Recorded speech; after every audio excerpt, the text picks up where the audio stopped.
This is your last dance. No hard feelings? It's been lovely. I'm a man of passion. Guess I win. Greetings, ladies and gentlemen! My name is Mangs, and today I welcome you guys to another Fire Emblem Character Spotlight! It's time for the first Patreon-sponsored video. One of my first silver tier patrons, Armored Panda, requested a spotlight of the charming and flirtatious womanizer Inigo. Well, hello there. Inigo is the son of Olivia. He was raised in a war-torn future where Grima and the Risen managed to take over the world. He grew up watching his mother dance and was incredibly shy and reserved, having great difficulties talking to people. Olivia decided to teach him how to overcome his shyness by teaching him how to talk to girls. But this turned him into somewhat of a womanizer, causing him to be extremely flirtatious towards any girl with a pretty face he came across. At some point, Olivia decided to teach Inigo her favorite dance, but sadly she only got to teach him half of it, as she later died defending him from a pack of Risen. Inigo managed to recover her wedding ring and decided to wear it as a keepsake. Since he never learned the dance completely, he decided to improvise the remaining half, finishing it himself. When Lucina and the other children traveled back in time via the Awakening ritual with the help of Naga, Inigo joined them in hopes of finding his own mother.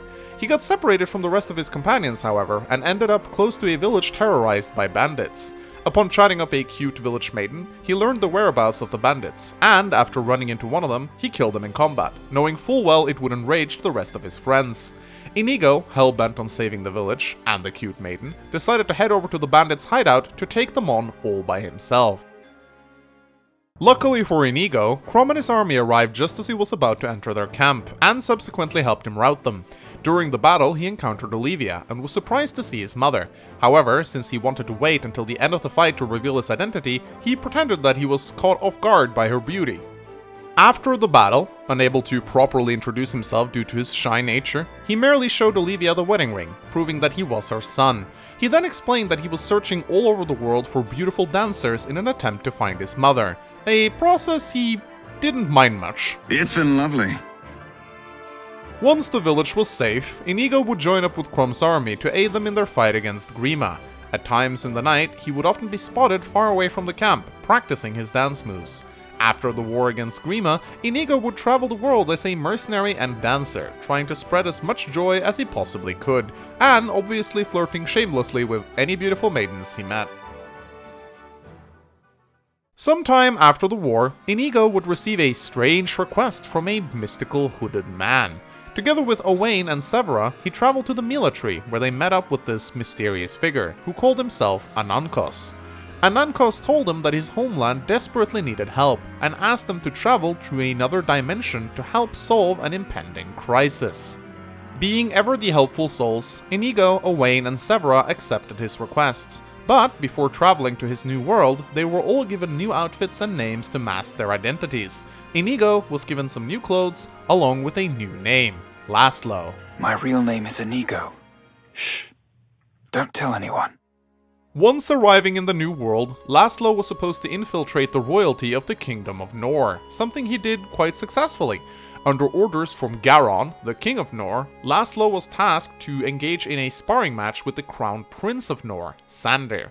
While Sander initially underestimated him, thinking him only to be a womanizer with no guts, he was incredibly surprised to find that Laszlo was able to hold his own against him, and that surprise almost cost Sander the match.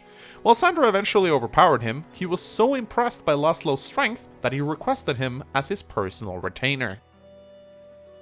Laszlo would serve Sander faithfully as his retainer, and depending on the path Corin picks, his fate can go many different ways. In Conquest, Laszlo is said to simply mysteriously disappear alongside his wife if married. In Birthright, he actually meets his end, dying to protect his liege lord Sander against the Hoshiden invaders. In Revelation, Laszlo returns home to Elise as Inigo, alongside his wife if he is married. He can also have a fourth alternate ending if he marries Corin, disappearing for a short time, but then returning to the Kingdom of Vala, where he spends the rest of his days with his wife, ruling the kingdom with her. Sorry. You're so lovely, I just had to steal a kiss. Inigo is a young, slender man somewhere in his mid-teens. He has short grey hair and brown eyes, though depending on his father in Awakening, his hair color could be different. He wears a blue mercenary's garb, with the iconic shield strapped to his left shoulder. He wears gloves and high white-plated boots, and he is often seen with a charming smile on his face, especially when around beautiful women. In Fates, Inigo has probably changed the least physically out of all the 3 Awakening characters. His attire is mostly the same, but he has incorporated a lot of Norian features into his garb, with his shoulder shield now being black and gold in colors, similar to his liege lord Sander. He also wears star embroideries on his vest, and his gloves and boots are now black as well.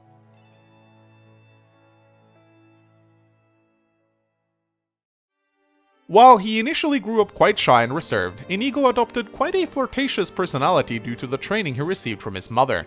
While he still gets easily flustered and shy in certain situations, he has absolutely no quarrels chatting up beautiful women he comes across in his adventures. Although Inigo may come across as a rather shallow individual, he has a lot more depth to his character than what may be observed at first glance, and this is revealed in his support conversation with his father from Awakening, which plays out the same way regardless of who it is. In this support, his father expresses a lot of frustration over Inigo being such a shameless womanizer, wondering if he has any drive or passion at all aside from flirting. Inigo flares up, telling his father that in his own timeline, a dying world on the brink of collapse, he was forced to wear a smile and pretend everything was okay to help and inspire those around him. In a way, Inigo's character is very inspiring. He comes from a devastated apocalyptic hellscape with no future or hope, yet he has adopted a carefree attitude, not for his own sake, but for everyone around him. By being cheerful and smiling, he helps those around him face the struggles of everyday life. Instead of resigning himself to his fate, he challenges it openly by being cheerful and positive, not to mention flirtatious. I mean, someone's gonna repopulate that world somehow.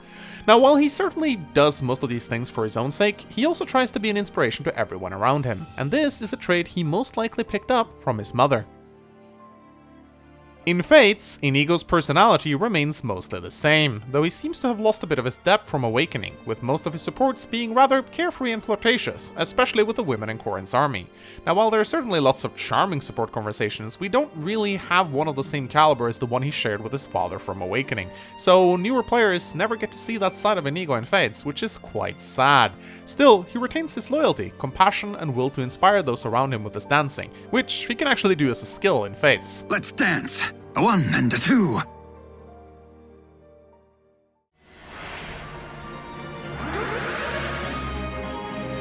You're right where I want you. You're not going to like this. Stop staring at me. Shall we dance?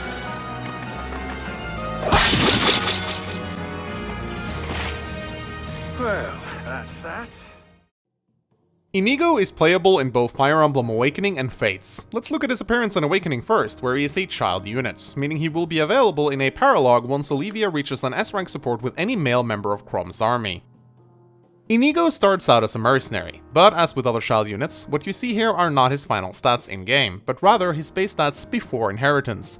To calculate his bases and growth rates, you have to take these stats and combine them with the personal bases and growth rates of his parents and divide them by 3.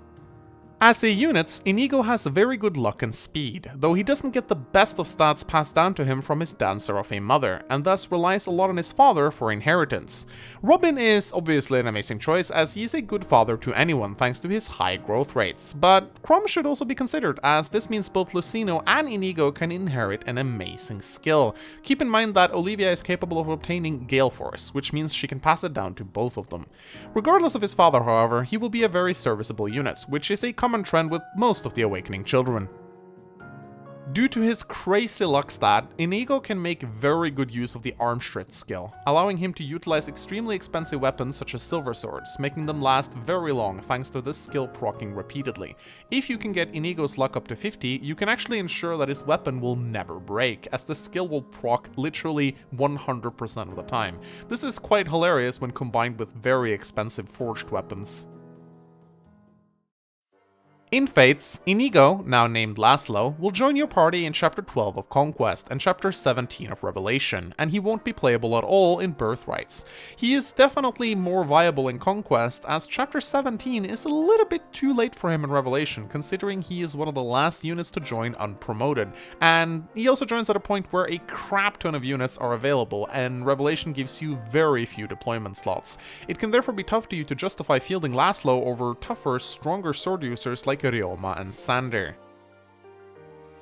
Stat-wise, Laslow sports amazing strength, skill and luck, while having pretty average hit points, speed and defense, with his only real weak point being his resistance. While Selena is certainly stronger defensively with superior speed and defense, Laslow is a powerhouse that hits much harder and lands way more critical hits. Laslow has a rather unique personal skill, Fancy Footwork, which is essentially a rally.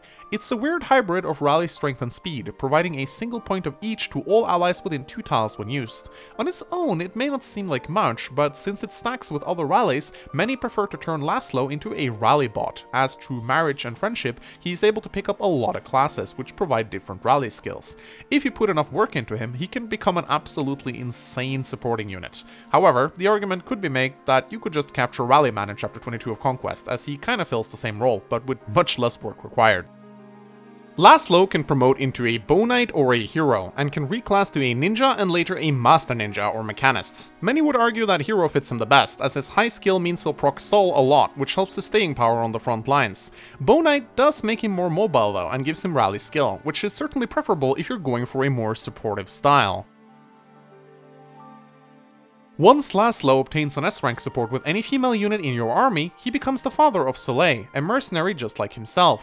Soleil inherits her father's great skill and luck, but she can be a little on the slow side, so marrying Laslow to someone with a lot of speed can be helpful. Soleil can also struggle a bit with defense, so any mother with a lot of tankiness is also going to help her out quite a bit. At the end of the day, Laslow is a bit of an afterthought in Revelation, but he can be really viable in Conquest if you feel that Selena is falling behind. If you want to turn him into a dancing rallyman, he'll certainly not disappoint either. Just keep him far away from the ladies and he'll serve you quite well. This has been fun, but I need to get in some dance practice today. Hey, I do more than just flirt. Thank you for watching this Fire Emblem character spotlight. If you enjoyed it, please leave a like and a comment, it really helps out the channel a lot. I would like to give a shout out to Armored Panda, who requested this spotlight as his silver tier reward, alongside this drawing of Inigo. By becoming a silver tier patron yourself, you too can request a spotlight and a drawing. I would also like to thank my other Patreon supporters as well. Anyone of bronze tier or higher will automatically be listed at the end of my spotlights and certain other videos. I am very grateful for your continued support. Thank you so much. The beautiful art and design you see created in this video was made by my designer, Mina Tangerina, and my script editors, Nasiro and Sonagi, helped me fine-tune the script for this spotlight. As always, I hope you guys enjoyed this video. Thank you so much for watching. My name is Mangs, and I'll see you again soon. Goodbye!